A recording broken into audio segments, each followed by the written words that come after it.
Shiz says, "Sup guys, where do you think Bo Nickal is in his career? Doesn't he have elite wrestling? Is the hype over? Josh, your favorite fighter Hamza is still on the hype train, baby, undefeated, undisputed." Oh, Shiz, give me the shit, man. I love it. The Shiz gives me the shit. Let's talk about Bo Nickal real quick, John. I don't think the hype train is over, but it could be over if he loses this fight against Adolfo Vieira. This is a tough fight for him. I think on the feet, Adolfo's not as bad as people think. Well, he's gotten better. He's gotten better. He's got a good jab. He's not afraid to exchange. He only throws 2s and 3s, though. He never throws a 4, never really throws a 5. He kind of almost seems like he's afraid to get tired. He is big for the weight. His takedown defense is not the greatest, but he doesn't care because he's one of the best grapplers in the game. Bo doesn't want to probably take him there. So we're going to find out a lot about Bo. Can he handle the pressure in this situation, which we've seen him handle the pressure in wrestling? But it's not the same. When someone's throwing punches at your face, your wrestling goes from black belt level to fucking white belt level, just like jiu-jitsu people do. And we saw that against DeRitter. Like as soon as he started getting hit in the face, he got knee in the body, got hit in the face, he got elbowed, all these things. We saw his wrestling, we saw his fight game go from black belt level, I wouldn't even say purple belt level to white belt level. The fight IQ is not quite there yet. This is a big step up in competition for him, just like DeRitter was. This is a tough fight for him. It could get derailed. I'm still taking Bo Nickal in this fight, but I am a little concerned, John. I'm afraid. I didn't see the things that I wanted to see him out of the RDR fight. I just didn't see it. But RDR's got a lot more top-level world-class experience than Adolfo Vieira. As a fighter, no doubt. As a fighter, yes. Yeah. First off, I don't think that Bo Nickal is done. I believe that, first off, he's too good. People don't do the things that he's done in his life and be as successful as he has been as an athlete because they give up because they lose.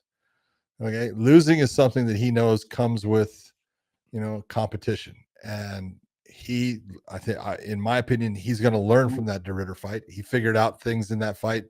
He did not understand how to stop. And if you don't know how to stop certain things, life becomes very difficult in the cage when the guy realizes, oh, you don't know how to stop that, and keeps going back after it.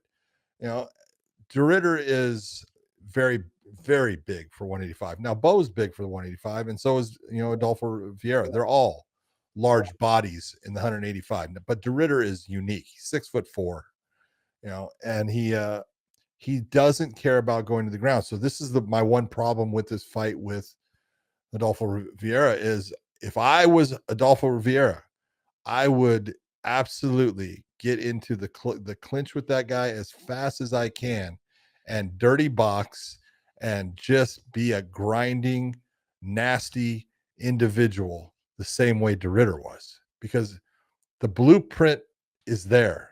Now, the question is, did Bo learn from what happened with DeRitter so that blueprint is now altered? Mm-hmm. But the first thing I would be doing if I was Vieira, I'd go after that same game plan and get inside, clinch with him, throw knees, and let him know, oh, it's happening all over again. But, Bo is too smart an individual, too good of an athlete, too good as far as just a competitive grappler to just rest and say, oh, it was just a mistake. No, he went back to the drawing board, and he has good coaches that he's learning from that are going to say, okay, this is what you need to do. This is what we need to work on. I think you're going to see a difference in Bo Nickal in this fight. Yeah, I think you're going to see a different fighter. I think you're going to see a more focused fighter. Yeah. I think he got away from being focused, thinking that it was all going to come easy, and it was a reality check. Look, you learn more from your losses. That's 100% true. Oh, yeah. 100%. People, we got nowhere to go. Yeah, we get so comfortable when we're winning. Like, I don't need to learn anything. I'm winning. If it's not broke, don't fix it. That mentality stays with athletes, period. Yeah. But more so probably with individual sport athletes, a golfer, a tennis player, a MMA guy, a boxer, whatever it is. We just have this tendency to we learn more because it wears on us more mentally. We think about all the mistakes we made and things we could have fixed. When we win, we're like, oh, I did everything perfect.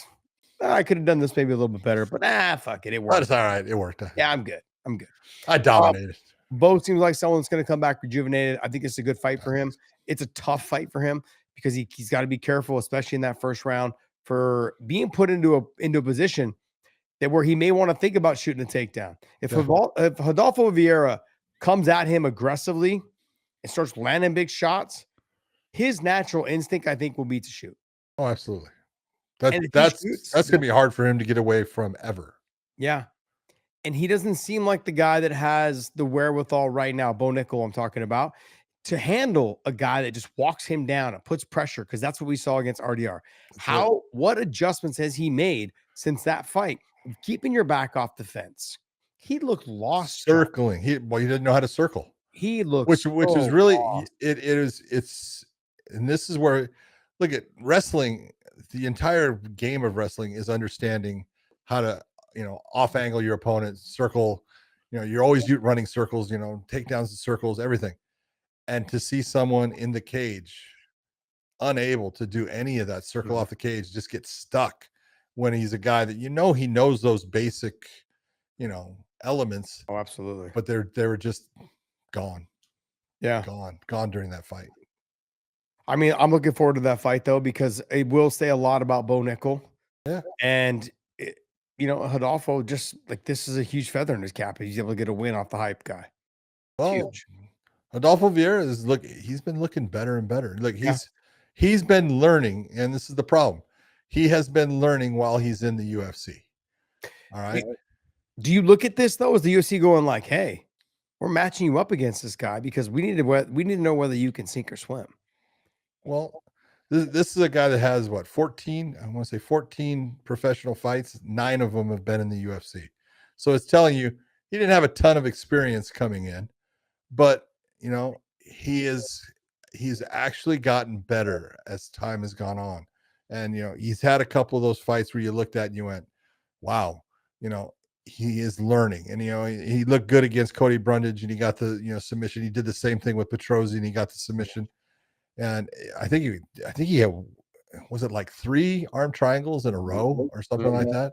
And then I know he lost to Petrosky, but his last fight he looked good. He got a win off of which was a very tough win, because I think Tristan Gore is a very tough individual. Yeah, he takes a lot of damage.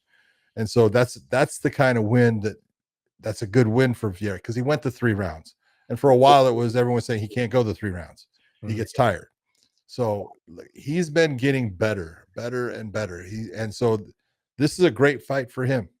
This is one of those big ones of, let's see if you can get past, the hype train of Bo Nickal. It's kind of a little bit on rough, tracks right now. Let's see if you can push it all the way off.